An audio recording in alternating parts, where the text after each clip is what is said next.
Social Security taxes aren't your money. Breaking. Did you not know that? I want to dive into this article because it's silly. It's silly. And if you did, Social Security is a Ponzi scheme. Everybody knows this. No one pretends it's not a Ponzi scheme. It's a pay-as-you-go plan where we're basically taking the money that I put in today to fund grandma. It's just that simple. Everybody knows this. It's a Ponzi scheme. It's legalized Ponzi scheme, just like legalized gambling, which is it's not good, but it is what it is. But the libertarian right will say Social Security taxes aren't yours. We should let you invest your own money someplace else. It's idiotic, and I'm going to show you where the idiocy of the argument is. This is from LouRockwell.com. Ryan McCacken from the Mises Institute. I just got done reading, and I'm a member. I don't know if I'm a member. I donate to the Mises Institute, probably $100 a year. I get their Austrian. I just got done buying a book from a guy, Edward Chancellor. I'm very much looking forward to reading that. Posted a couple of things on the Austrian news magazine that on my channel. So I'm a big fan. Long time, first time. I disagree with him. Holy crap, how could I disagree? But this is silly, though.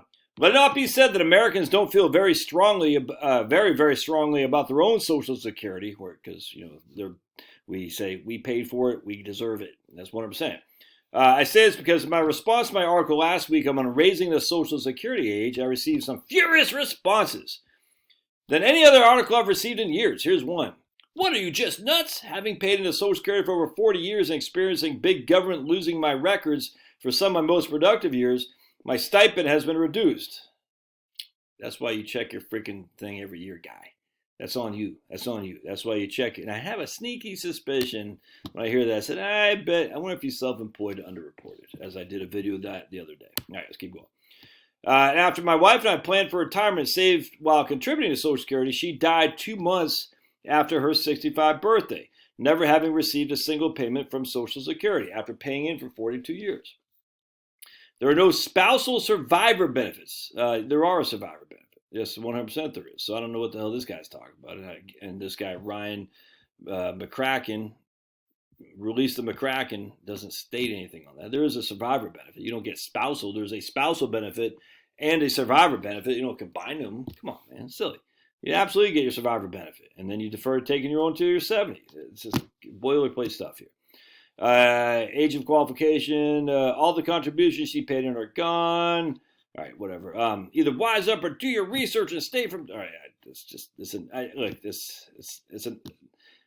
I don't know if this guy is just taking the worst arguments against us to make these people look silly, but I don't know. But anyway, I don't make the promise to pay. I don't make the promise the government did. You are a useless waste of computer ink. Get your head out of your butt and breathe the gathering doom. My father fought in France and Korea.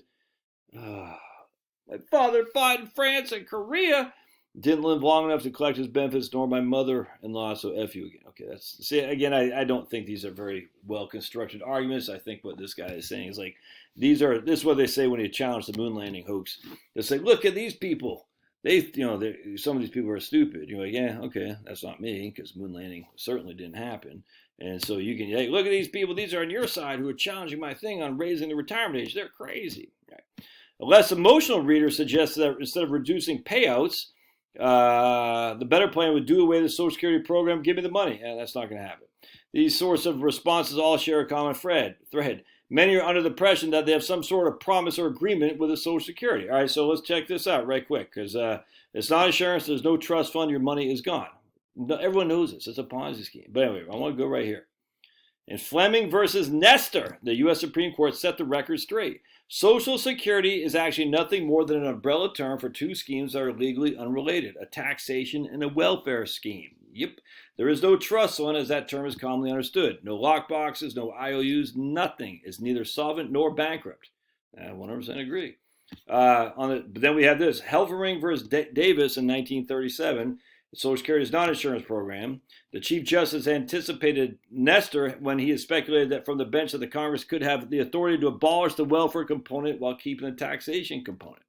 All right? You actually don't own your money. You don't have any right to Social Security. No one disagrees with that. No one disagrees with that. This is where the Republicans are stupid a lot of times. I had a guy on my who's actually financially supported me, not much, but he threw a couple of super chats at me. By the way, if you like what I do, buy me a cup of coffee. I got the cup of coffee link down there. Buy me some Joe. I'm going decaf, dude. I'm getting rid of caffeine. I'm down to 1 cup a day, and as I think starting tomorrow, we'll just go half a cup of caf a day. Love my decaf. I'm going, but you can buy me a cup of coffee in the link below if you like the work I do. By all means, do so. I'm your old buddy Josh. Share your wealth, baby. Workers and families have no legal claim grounded in the Fifth Amendment or anywhere of the FICA tax payment that they put in Social Security into the Treasury. These funds are commingled with general assets of the U.S. government. Yes. Commingled. So this guy named Rob, and he became a big vaxhole. It's crazy. He was like scared crap of the coronavirus. It was weird, man. And he really was angry at me for not being as frightened as he was. I wasn't frightened in the least. I'm still not. Anyway, the point being was he said, because I said, look, we need to raise the tax on the wealthy, use it, wealth tax, raise it, I don't care. Raise tax on the wealthy, use that money to fund Social Security. It's to solidify Social Security. It's a winning scenario for Republicans. He's like, you can't do that. It's against the law to put commingled money for Social Security. And we all know it's all commingled. There is no IOU, no lockbox, nothing. It's just... it's a Ponzi scheme. All right. Anyway, so let's see what else is it right here. People tend to get really worked up about Social Security because they believe that on some level they are owed a return on their Social Security taxes. Okay. The right thing to do with Social Security is the right thing to do when it comes to all federal programs. Reduce both spending and taxation. At least this guy with the Mises Institute is probably not supportive of $100 billion to Ukraine. If you support $100 billion to Ukraine, I don't want to hear anything about reducing spending. I used to buy this stuff myself too. I used to be. We got to fund this, fund that. Well, the libs are saying we got to fund the EPA, fund the freaking Department of Education. I'd never, PBS. I said no. Don't fund that, but fund my things. And they said, no, don't fund that, but fund my things. And all things got funded. Isn't that ironic how weird that works? But I used to be on that bandwagon too. And I'm not. I said, no. We don't need to put more money into the DOD. We don't need to put more money into the EPA. We certainly don't need to freaking make Zelensky rich. That's a damn fact. All right. So we don't need to fund anything else.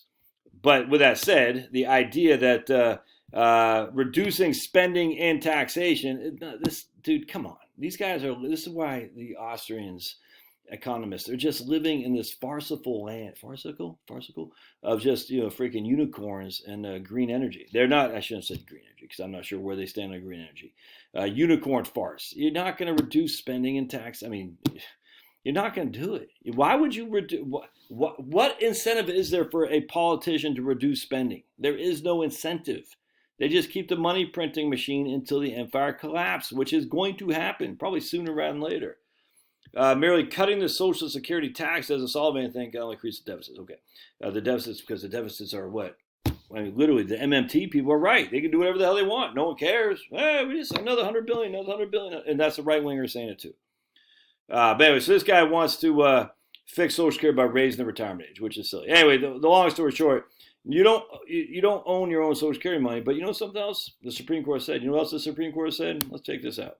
The Supreme Court has ruled that police have no specific obligation to protect you. Remember this like it was yesterday, 1989. The justice ruled that a social services department had no duty to protect a young boy from his abusive father. Yep. And let's keep going. And right here, the Supreme Court ruled on Monday, police do not have a constitutional duty to protect a woman from harm or a person from harm. This woman obtained a court-order-issued protective order against her violent husband, making an arrest mandatory for violation.